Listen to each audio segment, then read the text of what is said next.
Hey everyone, welcome back to another video. In this video, I'm going to show you how to fix NameDrop not working on iPhone.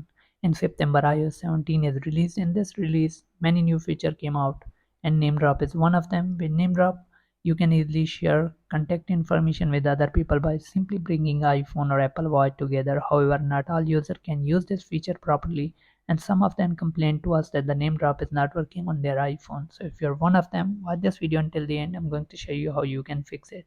So let's get start the video. So the first step is check your device compatibility. First of all, please check whether both of the devices support name drop feature. Name drop is a feature released in iOS 17, which means all the devices that are supported by iOS 17 have name drop function as well.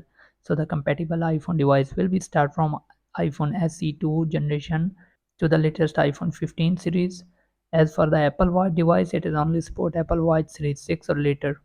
Then move on to the next step. The next step is check whether both devices are running iOS 17. If both of your devices can use NameDrop, now it's time to check whether the devices are running iOS 17 version. Only when the both are devices on the iOS 17 this feature will work. Make sure you are installed iOS 17 on the both devices. You can go to settings on the both device to see if you're running iOS 17.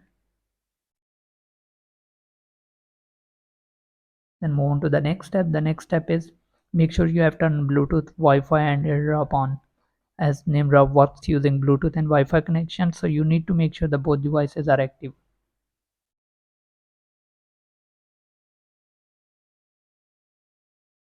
Make sure to turn Bluetooth and Wi-Fi on the both devices and try to use the feature to see if it works.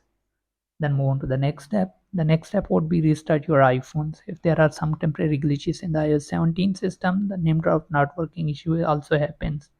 In this case, you can simply restart your iPhones, which quickly solve the small bugs. You can press the volume up and power button at the same time to restart your iPhone. And for that, also you can go to setting to shut down your iPhone and restart. So that's all for today. Hope this video helps. Thanks for watching.